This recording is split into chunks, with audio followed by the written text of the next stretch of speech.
नमस्कार प्रिय दर्शकों, एक बार फिर से आप सभी के सामने एक शिक्षापूर्वक और एक प्रेरणादायक कहानी लेकर हाजिर हुए हैं। प्रिय दर्शकों, आज की कहानी बड़े ही ज्ञानवर्धक है और बड़े ही प्रेरणादायक है। प्रिय दर्शकों, आज की ये कहानी एक गाय और एक कोयल की कहानी है। प्रिय दर्शकों, इस गाय और एक कोयल की कहानी को किसी मनुष्य ने पूरा सुन लिया तो वह मनुष्य अपने जीवन में कभी भी किसी भी प्रकार के रोग से ग्रसित नहीं होगा। अगर इस कहानी को कोई भी मनुष्य एक बार पूरी सुन लेता है तो उस मनुष्य के जीवन में कभी किसी प्रकार की दुर्लभ स्थिति नहीं आएगी, क्योंकि वह व्यक्ति इस कहानी को सुनने के बाद अपने जीवन में समस्त समस्याओं से मंत्रमुग्ध हो जाएगा। दोस्तों, आज की ये कहानी बड़ी ज्ञानवर्धक है। इस कहानी को पूरा सुनिएगा। जैसा कि आप सभी को पता है, गाय माता को हमारे हिंदू संस्कृति में बड़ा योगदान दिया गया है। गाय माता को हमारे हिंदू राष्ट्र में देवी के समान माना जाता है और उनकी पूजा भी की जाती है। दोस्तों, कहा जाता है कि प्राचीन समय में जब देवता और असुरों के बीच समुद्र मंथन किया गया था तो उसके द्वारा 14 रत्न उत्पन्न हुए थे, जिनमें से एक रत्न गाय भी थी। भगवान नारायण की कृपा से गाय को पृथ्वी पर मनुष्य के कल्याण के लिए भेजा गया था, इसलिए गाय को सदा ही 33 कोटि देवी देवताओं के बाद ही पूजा जाता है और हिंदू राष्ट्र में माना जाता है। दोस्तों, ये भी मान्यता है अगर कोई व्यक्ति सुबह ब्रह्म मुहूर्त में स्नान निवृत्त होकर अगर गाय माता को प्रणाम करता है और गाय माता के सिर पर हाथ फेरता है तो उससे ये मान्यता है कि गाय माता के आशीर्वाद से व्यक्ति की सभी प्रकार की समस्त समस्या दूर हो जाती है। व्यक्ति को उसके कष्टों से छुटकारा प्राप्त होता है और ये भी मान्यता है कि व्यक्ति की सारी मनोकामनाएं पूर्ण होती है। दोस्तों, मान्यता ये भी है अगर कोई भी व्यक्ति गाय माता को रोज एक रोटी खिलाता है या फिर अपने भोजन करने से पहले गाय माता को स्वयं भोजन कराता है, उन्हें चारा खिलाता है या फिर उन्हें एक रोटी का आधा भी खिलाता है तो उस मनुष्य की सभी प्रकार की समस्त समस्या दूर हो जाती है और उस मनुष्य के जीवन में कभी किसी भी प्रकार की अन्न धन संबंधित समस्या नहीं होती है। आज की ये कहानी बड़ी ज्ञानवर्धक है, बड़ी प्रेरणादायक है। इस कहानी को सुनने से जीवन के समस्त समस्याओं से छुटकारा प्राप्त किया जा सकता है। दोस्तों, अगर आप हमारे चैनल पर पहली बार आए हैं तो चैनल को सब्सक्राइब कर लीजिए और बेल आइकन को जरूर दबाइएगा ताकि हम अगली वीडियो डालें तो नोटिफिकेशन सबसे पहले आपको मिले और आप उसका फायदा उठा सकें। गाय माता के लिए इस वीडियो को एक लाइक जरूर कीजिएगा। तो प्रिय दर्शकों, शुरू करते हैं आज का वीडियो। प्राचीन समय की बात है। एक घने जंगल में एक गाय और उनका पति बैल और साथ ही उनका एक पुत्र बछड़ा रहा करता था। उन तीनों का जीवन बड़ा ही हंसी और खुशी के साथ बीत रहा था। तीनों के जीवन में अन्न और धन की कोई कमी नहीं थी। तीनों खुशी खुशी अपना पूरा जीवन व्यतीत कर रहे थे। रोज का उनका यही कार्य था कि वह सुबह गाय और बैल और अपने पुत्र के साथ चरते और शाम को अपने स्थान पर जाकर ठहर जाते। उनका पूरा जीवन खुशी से व्यतीत हो रहा था, परंतु भगवान को यह मंजूर नहीं था। ईश्वर को कुछ और ही मंजूर था। एक दिन अचानक से गाय बीमार पड़ जाती है और बैल गाय से बहुत ज़्यादा प्रेम करता था और गाय का वह पुत्र भी अपनी माँ से बहुत ज़्यादा प्रेम करता था। परंतु एक दिन जब गाय बीमार पड़ जाती है तो गाय का स्वास्थ्य बिगड़ जाता है और फिर गाय बीमार होने के कारण पूरी तरह से अस्वस्थ हो जाती है। फिर कुछ दिन बीमार होने के बाद गाय की हालत धीरे धीरे खराब होने लगती है। ऐसा देखकर गाय का पति बैल सोचने लगता है कि कहीं मेरी पत्नी गाय अगर मृत्यु को प्राप्त हो गई तो मेरा क्या होगा, मैं कैसे जीऊँगा। और गाय का पुत्र बछड़ा भी यही सोचता है कि अगर मेरी माँ की मृत्यु हो गई तो मेरा लालन पालन कौन करेगा, मुझे कौन पालेगा, कौन पोसेगा। वह दोनों चिंतित हो जाते हैं और बहुत ही ज़्यादा व्याकुल होने लगते हैं। उसके बाद में एक दिन की बात है, जब गाय की स्थिति धीरे धीरे से बिगड़ने लगती है तो बैल अपने पुत्र से बोलता है कि बेटा, तुम अपनी माँ का ध्यान रखना। मैं तुम्हारी माँ के लिए किसी अच्छे राजवैद्य को बुला कर लाता हूँ जो तुम्हारी माँ को फिर से ठीक कर देगा।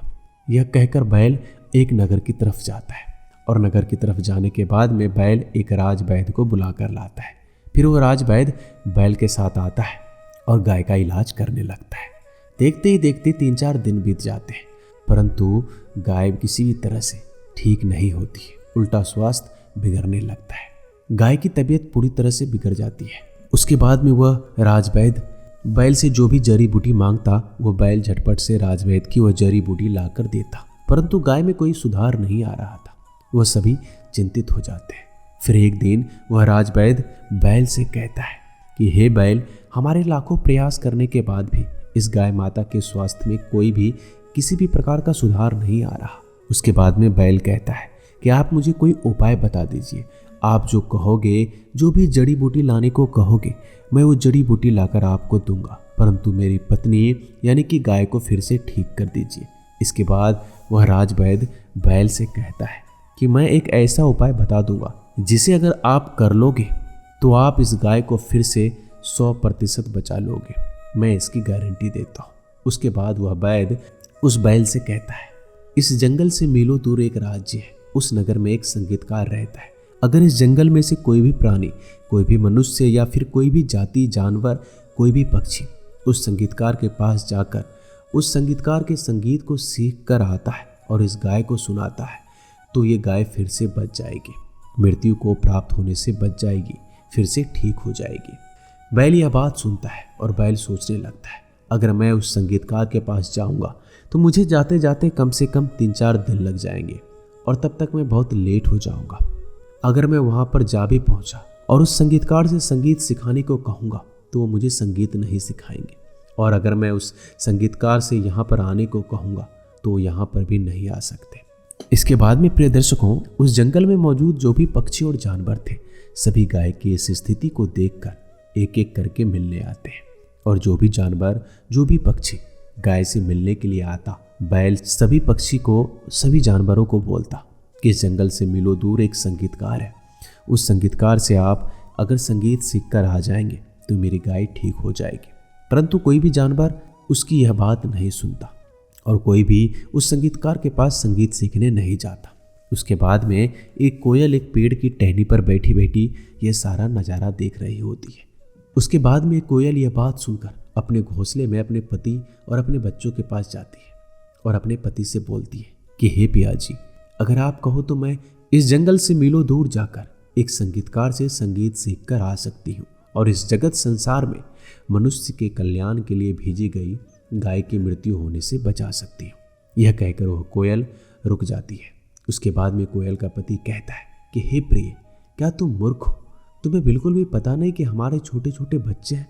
अगर तुम इस जंगल से मीलों दूर संगीत सीखने के लिए जाओगे तो हमारे इन बच्चों का ख्याल कौन रखेगा? इनका लालन पोषण कौन करेगा? इन्हें भोजन कौन खिलाएगा? यह कहकर कोयल का पति चुप हो जाता है। कुछ घंटों बाद रात्रि होने लगती है। जैसे ही पूरा दिन ढल जाता है तो वह कोयल चुपके से उस घोंसले से निकलकर जंगल से मीलों दूर चली जाती है। जैसे ही जंगल से मीलों दूर उस संगीतकार के पास पहुंचती है तो उस संगीतकार के पास जाकर कहती है कि संगीतकार जी, मैं कोयल हूँ। मैं इस नगर से मीलों दूर एक छोटे जंगल से आई हूँ। मैं आपसे एक गाय की रक्षा के लिए कुछ मांगने के लिए आई हूँ। संगीतकार बोलता है कि हे कोयल, तुम मेरे से क्या चाहती हो? तो कोयल उस संगीतकार को पूरी कहानी बताती है। कोयल कहती है कि मैं गाय की रक्षा के लिए आपसे संगीत सीखने के लिए आई हूँ। अगर आप मुझे संगीत सिखा दोगे तो मैं ये संगीत जाकर उस गाय को सुना दूंगी। अगर मैं उस गाय को ये संगीत आपके द्वारा सिखाई गई सुना देती हूँ तो उस गाय की मृत्यु होने से बच जाएगी, क्योंकि वह गाय कलयुग के कल्याण के लिए आई है। उनका जन्म ही कल्याण के लिए हुआ है। अगर गाय की मृत्यु हो गई तो कलयुग का कल्याण कैसे होगा? मनुष्य का कल्याण कैसे होगा? उसके बाद वह संगीतकार कोयल के द्वारा बताई गई इस पूरी घटना को सुनने के बाद कोयल को संगीत सिखाने लगता है और 1-2 दिन में वह संगीतकार कोयल को पूरा संगीत सिखा देता है। कोयल फिर से संगीत सीखकर अपने घर, अपने जंगल की ओर आने लगती है और जैसे ही कोयल जंगल में पहुंचती है तो सबसे पहले अपने घोंसले में अपने बच्चे और अपने पति के पास जाती है। जैसे ही कोयल अपने पति के पास जाती है तो कोयल का पति कहता है, आखिर तुम इतने दिनों से कहाँ थी? हम तुम्हारा इंतजार कर रहे थे। पूरे जंगल में तुम्हें ढूंढ ढूंढ कर तुम्हारा विलाप करके थक चुके हैं। आखिर तुम इतने दिनों कहाँ थी? कहीं तुम चरित्रहीन तो नहीं? कहीं तुम मुझे छोड़कर किसी अन्य के साथ तो नहीं थी? यह सुनकर कोयल बहुत ज़्यादा परेशान हो जाती है और अपने पति से कहती है, नहीं पिया जी, मैं चरित्रहीन नहीं हूँ। मैं आपके अलावा कहीं नहीं गई हूँ। मैं किसी और से मिलने नहीं गई हूँ। मैं इस जंगल से मीलों दूर एक संगीतकार से संगीत सीखने के लिए गई थी और मैं ये संगीत सीख कर आई हूँ। अब मैं ये संगीत उस गाय को सुना दूंगी और गाय की जान बच जाएगी और वह गाय मनुष्य के कल्याण के लिए जन्म लिया है। यह बात सुनकर उस कोयल के घोंसले के आसपास और भी कई सारे पक्षी बैठे थे।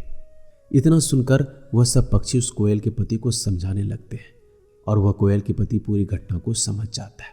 उसके बाद वह अपने घोंसले से उड़कर सीधा उस राजवैद्य के पास जाती है और राजवैद्य के पास जाकर कोयल राजवैद्य से कहती है कि आपके द्वारा बताए गए उस संगीतकार से मैं संगीत सीख के आ गई हूँ।